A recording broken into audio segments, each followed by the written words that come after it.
my acne journey. Morning, I used to wake up with new pimple on my face and it was so frustrating. Besan, हळद, लिंबू, दही, amka falana dhimka. Hi guys, welcome back to our space. So in this video, we are going to talk about 5 mistakes that you should not do if you are a teenager. आणि हा video असणार आहे एका story फॉर्मॅटमध्ये आणि हे सगळे माझे स्वतःचे अनुभव आहेत. कोणीतरी मला सांगितलं आहे असं नाही आहे. हे सगळे माझे स्वतःचे अनुभव आहेत. मला 2nd डिग्री ॲक्ने होतं एका काळी आणि त्यातून अनुभवातून मी बोलते आहे. आणि या सगळ्या 5 मिस्टेक ज्या आहेत त्या मी स्वतः केल्या होत्या माझ्या स्किन केअरसोबत आणि अजूनही कधी कधी मी या मिस्टेक्स करते आणि त्या तुम्ही करायला नको म्हणून मी हा व्हिडिओ बनवलेला आहे. जर तुम्हाला या 5 मिस्टेक्स कोणत्या आहेत आणि त्या जर टाळायच्या असतील तर तुम्ही हा व्हिडिओ शेवटपर्यंत बघत राहा. I cannot do my makeup with my open hair, but today I'm going to try that. Okay, so the first mistake that I did with my skincare is not taking my skin seriously. I was around 16-17 when I started getting acne on my face. आणि असे पॅचमध्ये pimples असायचे मला. आत्तासुद्धा मला acne येत आहेत पण असे नाही, हे वेगळे आहेत, हे थोडेसे स्टबर्न आहेत. आय थिंक ॲडल्ट ॲक्ने असतील. पण मी जेव्हा लहान होती म्हणजे टीनेजर होती तेव्हा माझ्या चेहऱ्यावर असे खूप सारे हॉर्मोनल ॲक्ने येत होते आणि मला माहीत पण नव्हतं. मी खूप लहान होते, 17 वर्षांची, त्याच्यामुळे मला माहीत नव्हतं की मला कशा प्रकारचे हे ॲक्ने येत आहेत. आणि आपण पहिल्यापासून ऐकत असतो की आपण या वयामध्ये गेलो की आपल्याला ॲक्ने वगैरे येतच असतात वगैरे, असं मी ऐकायचे सगळ्यांकडून. पण मला माहीत नव्हतं की त्याला ट्रीट कसं करायचं. सो तेव्हा 16-17चा जो टाईम होता, 2016-17चा, तेव्हा यूट्यूब जस्ट पिकअप होत होतं, राईट. सो त्याच्यावर ना I use to watch so many DIYs videos. I use to watch DIY home remedies for pimples and acne. So ते स्किन केअरचे व्हिडिओज बघता ना मी काय म्हणू शकतो आपण, मी कसं बोलायचं, थोडंसं इमोशनल टॉपिक आहे, बट ठीक आहे, ट्राय. ओके. जे स्किन केअर वगैरे होतं ना ते इतके काही ब्रँड्स वगैरे नव्हते आणि काही ऑफिशियल स्किन केअर म्हणजे लाईक फार्मसी प्रोडक्ट्स वगैरे या सगळ्या गोष्टी आपल्याला नव्हत्या माहिती. तेव्हा फक्त DIYs, फेस मास्क जे आपण घरामध्ये बनवतो ना, मुलतानी माती किंवा बेसन, हळद, लिंबू, दही, आमका फलाना ढिमका, या सगळ्या गोष्टी बघून मी ते सगळं करायची फेसवर माझ्या. असं नाही आहे की मी रोजच फेस पॅक लावत होते किंवा काय, किंवा मी बिलीव्हच नाही करत फेस पॅक्समध्ये, DIY फेस पॅक्समध्ये, असं पण काही नाही आहे. पण काय आय थिंक मी खूप रँट करते आहे, बट स्टील मला कळत नाही आहे कसं बोलायचं याच्याबद्दल. मी काही स्क्रिप्ट वगैरे लिहिलेली नाही आहे या व्हिडिओबद्दल. So I am extremely sorry जर मी तुम्हाला बोर करत असेल तर. पण तेव्हा मी ना DIYs करायचे खूप फेसवर. तर एकदा मी काय केलं, सगळ्यात मोठी मिस्टेक म्हणजे मी DIYs वगैरे करतच होते. सो मी फेस मास्क बनवायचे. सो मुलतानी माती असेल, किंवा मुलतानी माती चांगली असते फेससाठी खरं तर, पण मुलतानी माती, बेसन, दही, किंवा कधी मध्ये ॲलोव्हेराच लावलं, किंवा मग तांदळाचं पीठच लावलं, किंवा कधी कधी लिंबूच पिळलं त्याच्यामध्ये खूप जास्त.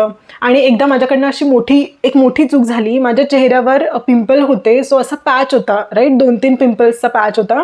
आणि मी एकदा काय केलं, मला आठवतं अजून पण, असं लसूण लावायला कोणीतरी सांगितलं होतं पिंपल्सवर. सो मी काय केलं, लसूण टेचला आणि तो इट्स सो एम्बॅरेसिंग. ओके, पण तरी पण मी काय केलं, तो लसूण मी सोलला आणि तो लसूण मी माझ्या त्या पॅचवर असं त्याचा रस लावला आणि थोड्या वेळाने मला इतकं जळायला लागलं, इतके ते पिंपल्स माझे असे म्हणजे ठसठस करायला लागले ना, मला खूप जास्त दुखायला लागलं. सो तेव्हा मला कळलं. आणि त्यावेळी असं नव्हतं ना की म्हणजे मी डॉक्टरकडे पण गेले नव्हते किंवा काहीच माहीत नव्हतं, फक्त यूट्यूब बघूनच मी हे सगळं करत होते. सो तेव्हा काय झालं, मला ॲलर्जी काइंड ऑफ झाली. सो माझे पिंपल्स खूप जास्त वाढले, असं खूप मोठा असा पॅच आला होता. आता माझ्याकडे ते फोटो वगैरे नाही येत, नाही तर मी दाखवलं असतं, पण असं खूप सारे पिंपल्स यायला लागले. So that was my biggest mistake that I did with my face or with my acne. तर हे करू नका प्लीज. जर तुमच्या फेसवर पिंपल असतील आणि तुम्हाला जस्ट आत्ता चालू झाले असतील ॲक्ने यायला, तर कुठल्याही प्रकारचं DIY तुम्ही ट्राय करू नका. ही पहिली मिस्टेक आहे, पहिली गोष्ट जी तुमच्या. सो ही एक गोष्ट नेहमी लक्षात ठेवायची की आपली स्किन ही खूप महत्त्वाची असते. एस्पेशली फेस जो असतो आपला तो खूप महत्त्वाचा असतो. म्हणजे आपला पूर्ण कॉन्फिडन्स त्याच्यावरच डिपेंड असतो. आणि त्यातल्या त्यात म्हणजे असं नाही आहे की जर ॲक्ने पिंपल्स असतील तर आपण कॉन्फिडंट फील करू शकत नाही. मी त्याच्यावर सुद्धा एक व्हिडिओ बनवेन की मी कसं स्वतःला कॉन्फिडंट बनवलं माझ्या स्वतःच्या स्किनमध्ये. सो ही पहिली मिस्टेक आहे की तुम्हाला, जर तुम्ही टीनेजर असाल तर मी स्वतःच्या एक्सपिरियन्सवरून सांगते आणि हे सगळं मला कोणी सांगितलेलं नाही आहे. कुठलीच गोष्ट आपल्या चेहऱ्यावर लावायची नाही. पहिले बघायचं, पहिले पॅच टेस्ट करायची आपल्या हातावर की आपल्याला ॲलर्जी आहे का त्या स्किनची, ॲलर्जी आहे का त्या गोष्टीची, जेणे लावून आपल्याला स्किन रेड होती आहे किंवा आपल्याला झणझणतं आहे, थोडंसं ठसठसतं आहे किंवा काही रॅश आली आहे. या सगळ्या गोष्टी चेक करायच्या आणि मगच ती गोष्ट आपल्या फेसवर लावायची. माझं काही DIY मास्कला विरोध नाही आहे. मला अजूनही मुलतानी माती आवडते. मी अजूनही मुलतानी माती यूज करते किंवा आपला उपटन फेस पॅक बनवतो आपण बेसन, दही, हळदवाला, तो सुद्धा मला लावायला आवडतो. पण लसूण, कांदा आणि या सगळ्या गोष्टी प्लीज चेहऱ्यावर लावू नका. It is the worst that you can do to your skin. So the second mistake I did with my skin is not visiting dermat soon. Okay, so झालं असं की मी लहान होते, म्हणजे 17-18 वर्ष म्हणजे लहान असतो आपण, फार काही आपल्याला समजत नसतं, त्यातल्या त्यात नसतं समजत. तर मला असं वाटलेलं की DIYs वगैरे करून होतील, कंट्रोलमध्ये येतील माझे पिंपल्स किंवा ॲक्ने. तर तेव्हा ना जस्ट कॉलेज लाईफ सुरू झाली होती आणि म्हणजे FYला होते मी. 2017च्या एंडला मी FYला होते आणि तेव्हा मी एका ट्युशनमध्ये शिकवायला जात होती. सो बेसिकली मला मिळत होते 2000 रुपये. आणि मग तेव्हा असं झालं होतं की मला ते पैसे किंवा मला घरून तर ऑब्व्हियसली पॉकेट मनी वगैरे मिळत नव्हता, बट ते जे 2000 रुपये होते ना, त्याच्यामध्ये मी माझे खर्च, म्हणजे मला ज्या गोष्टी आवडायच्या, म्हणजे सपोज कुठल्या पण गोष्टी असतील ज्यांची मला हाऊस होती, हेअर ड्रायर असेल किंवा हेअर स्ट्रेटनर असेल किंवा मग कन्सिलर असेल, लिपस्टिक असेल, तर या सगळ्या गोष्टी मी त्या पैशातून घेत होते. तर मला माहिती होतं की जर आपण डर्मॅटकडे गेलो तर खूप मोठा खर्च होऊ शकतो. तर मला असं वाटलेलं की एका विजिटला मला 4-5 हजार तरी जातील, म्हणून मग मी टाळत होते डर्मॅटकडे जाणं. म्हणजे मला माहिती होतं की आपण डॉक्टरांकडे गेलं पाहिजे, बट मी टाळत होते डर्मॅटकडे जाणं. ओके, मी बोलतच राहते, मी मेकअप करतच नाही आहे. ओके, सो ना मी जात नव्हते. सो मी काय करणार आहे, जिथे जिथे मला डाग दिसतात ना, तिथे तिथे मी कन्सिलर लावते आहे.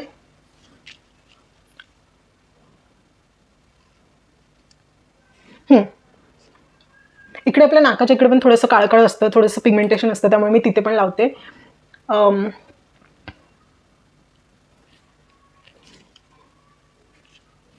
ओके, तर काय झालेलं, माझ्याकडे पैसे मला माहिती होतं की डर्मॅटकडे जाऊन खूप खर्च होणार आहे आणि म्हणून मग मी जात नव्हते. आणि मुळात कधी कधी काय होतं, आपण बाहेरून लोकांचं ऐकत असतो, मिक्स रिव्ह्यूज असतात डर्मॅट लोकांचे, की डर्मॅट लोकांचे मिक्स्ड रिव्ह्यूज असतात की कधी कधी असं म्हणजे त्यांचा फरक पडतो किंवा कधी कधी नाही पडत.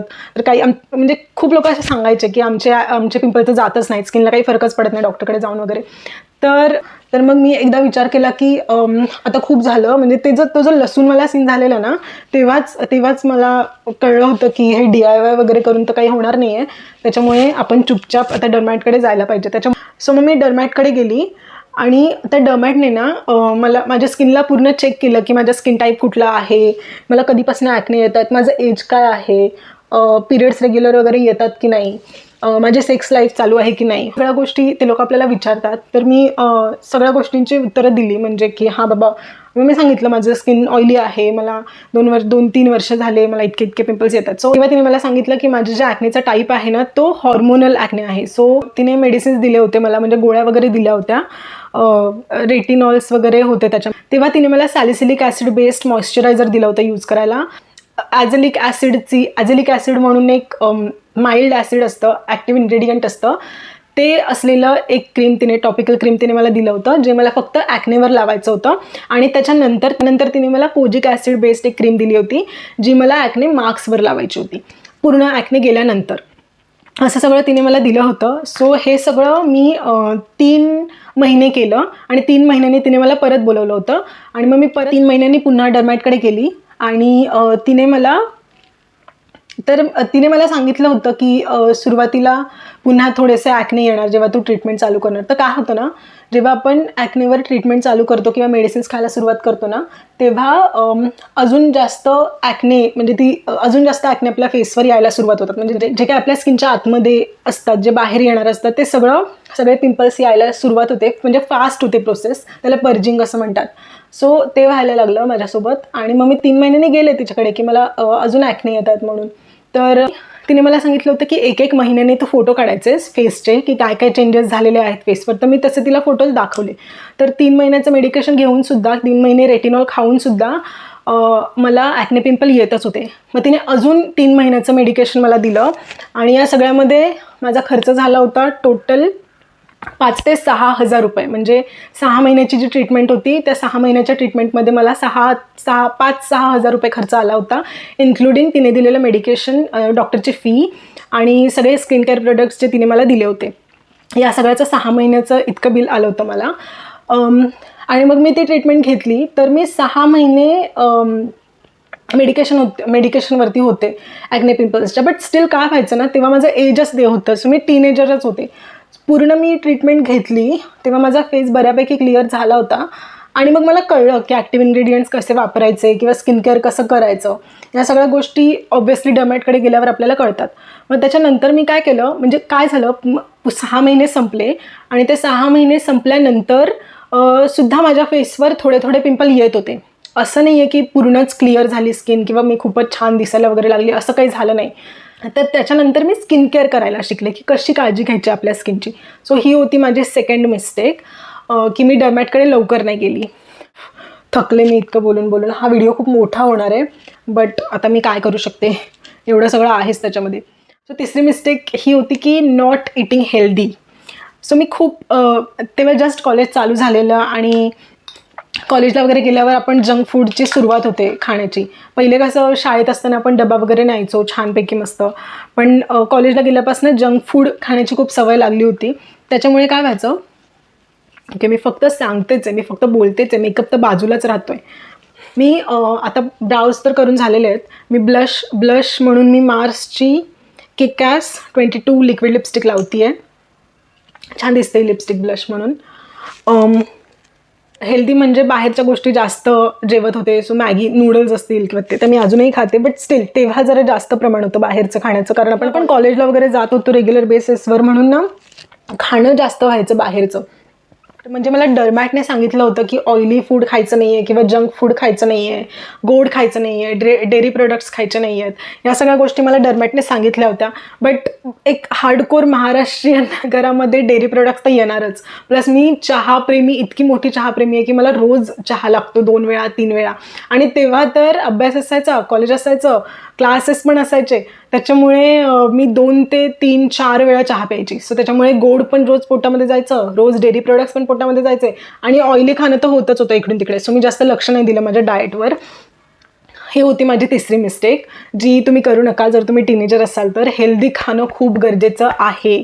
जर तुम्हाला तुमचे ॲक्ने पिंपल्स कंट्रोलमध्ये ठेवायचे आहेत तर तुम्हाला हेल्दी खावंच लागेल आणि तुम्हाला जंक बंद करावंच लागेल, जे मला पण करायची गरज आहे खरं तर. So mistake number 4, not washing my face at night. ना आपण बघा लहान असताना ते फक्त 2च गोष्टी माहिती होत्या की कोणती तरी क्रीम लावायची, म्हणजे कोणतं तरी मॉइश्चरायझर लावायचं आणि त्याच्यावर पावडर लावायची कोणती पण. सो मी जनरली मीना खागी पावडर यूज करायचे फेसला, बट तरी कधी कधी पॉन्ड्स पावडर यूज होऊन जायची. ती पॉन्ड्स टॅल्क मिळते ना, तर ती फेससाठी बनलेली नसते खरं तर, पण स्टील ती आपण यूज करायचो. मी आत्ता ती अजिबात यूज करत नाही, मी खूप वर्षांपूर्वी ते सोडून दिलं, पण ती पावडर तरीसुद्धा आपण यूज करायचो. जर आत्ता तुम्हाला कुठली पावडर यूज करायची असेल ना तर तुम्ही एक लूज पावडर घ्या कोणती पण. सो माझ्याकडे एक मेबलिनची आहे लूज पावडर आणि एक इनसाईड कॉस्मेटिक्सची आहे, तीच मी यूज करते. पण याच्या आधीसुद्धा मी जर पावडर यूज करायची झाली तर ती मीना खाकी म्हणून एक पावडर मिळते, ती यूज करायची. तर चौथी मिस्टेक माझी हीच होती की मी फेसवॉश करून झोपत नव्हती. स्त्रीचं स्किन केअर करणं खूप इम्पॉर्टंट असतं, पण ते काही मी तेव्हा केलं नाही आणि या गोष्टीमुळे सुद्धा मला ॲक्ने आणि पिंपल येत होते. Mistake number 5, not using sunscreen. So मी जेव्हा डर्मॅटकडे गेले तेव्हाच मला कळलं की आपल्याला सनस्क्रीन वापरणं पण किती गरजेचं आहे. तर डर्मॅटने पण मला एक सनस्क्रीन रेकमेंड केली होती आणि तिच्याकडे गेल्यानंतरच मी सनस्क्रीन वापरायला लागली. असं नाही आहे की मी रेग्युलर बेसिसवर वापरत होती, ऑब्व्हियसली पैसे नव्हते माझ्याकडे तेव्हा तेवढे की मी सारखी सनस्क्रीनमध्ये इन्व्हेस्ट करत राहील. पण तरी जोपर्यंत माझी ट्रीटमेंट चालू होती ना तोपर्यंत मी कंटिन्युअसली सनस्क्रीन वापरत होती, कारण डॉक्टरने जे काही मला मेडिकेशन दिलं होतं, जे काही मला मेडिसिन्स वगैरे दिले होते ना, ते मेडिसिन्स थोडेसे स्ट्रॉंग असतात आणि ह्या मेडिसिनवर जेव्हा आपण असतो आणि हे मेडिसिन्स जेव्हा आपण खात असतो किंवा ॲक्टिव्ह इन्ग्रेडियंट्स जेव्हा आपण यूज करत असतो ना, तेव्हा आपली स्किन खूप सेन्सिटिव्ह होते आणि म्हणून सूर्यापासनाचं प्रोटेक्शन खूप गरजेचं असतं. आणि म्हणून मग मी तेव्हा सनस्क्रीन यूज करायला सुरुवात केली. हे पण मला डर्मॅटमुळेच कळलं, नाही तर म्हणजे हे पण म्हणजे माहिती होतं की सनस्क्रीन यूज करायची असतं, पण इतकं सिरियसली, वय लहान असल्यामुळे इतकं सिरियसली मी काही ते घेतलं नव्हतं. मग तेव्हापासून मी सनस्क्रीन वापरायला लागली. आणि ह्याचं मुळात म्हणजे स्किन, ह्या सगळ्या गोष्टी मला म्हणजे असं रिअलाईज झालं की खरंच या सगळ्या गोष्टी केल्यामुळे ना आपली स्किन चांगली होऊ शकते. सो आत्ता जरी माझ्या स्किनवर ॲक्ने वगैरे दिसत असतील तर ते ह्याच्यामुळे, कारण मी स्किन केअरवर फार लक्ष देत नव्हते. तर माझं आत्ताच लग्न झालं आणि लग्नाच्या आधी मी छान स्किन केअर वगैरे करत होते, मस्त सगळं फॉलो करत होते. त्यानंतर मला कंटाळा आला आणि मग मी नाही करायची, इतकं काही लक्ष दिलं नाही मी स्किन केअरकडे. सॉरी. अरे यार कसं, हां.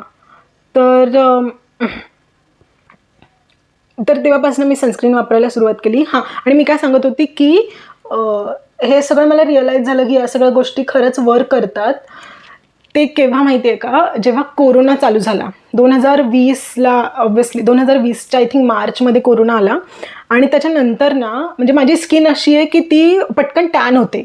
म्हणजे मी 2 दिवस, म्हणजे मी असे 1 दिवस जरी उन्हामध्ये बाहेर गेले ना तरी मी टॅन होते. सो हा जो माझा रंग दिसतो ना, ही मी टॅन झाली आहे, कारण मी कल्याणवरून पुण्याला शिफ्ट झाली आहे आणि इकडचं वातावरण ऑब्व्हियसली इकडे ऊन खूप असतं आणि मी फार काळजी घेतली नाही स्वतःची, त्यामुळे मी टॅन झाली आता.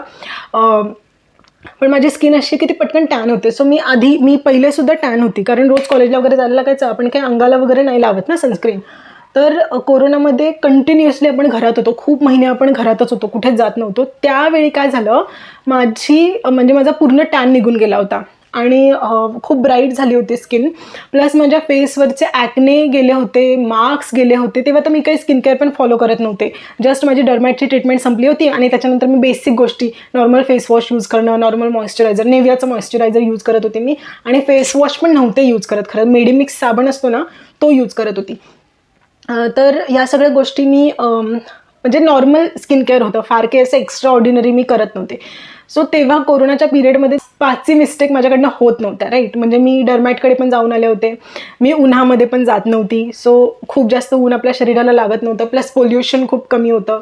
त्याच्यानंतर बाहेरचं जंक तर आपण खातच नव्हतो कोरोनामध्ये, कारण सगळं बंद होतं.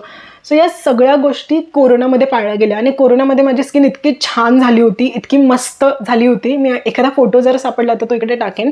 तर इतकी छान स्किन झाली होती. पण त्याच्यानंतर अगेन आपलं पूर्ण आयुष्य रुटीन सुरू झालं आणि बरेच स्किन प्रॉब्लेम्स व्हायला लागले. सो तेव्हा मला असं रिअलाईज झालं की आपण जर या सगळ्या गोष्टी फॉलो केल्या तर आपली स्किन खरंच चांगली राहते. सो मी लग्नाआधी हे सगळं करत होते, पण असं होतं ना की किती पण आपण ट्राय केलं तरी आपल्याला बऱ्याच गोष्टी नाही, म्हणजे साखर पूर्णच सोडा असं नाही होत, किंवा बाहेरचं जंक खाऊच नका असं सुद्धा नाही होत, किंवा ऑइली फूड पण खाऊच नका असं पण नाही होत. या सगळ्या गोष्टी खूप काटेकोरपणे पाळाव्या लागतात, तेव्हाच ते होतं.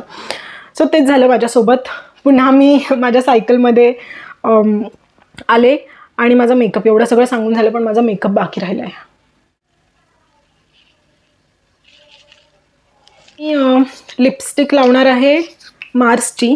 या मार्सच्या लिपस्टिकचं शॉर्ट व्हिडिओ मी बनवणार आहे.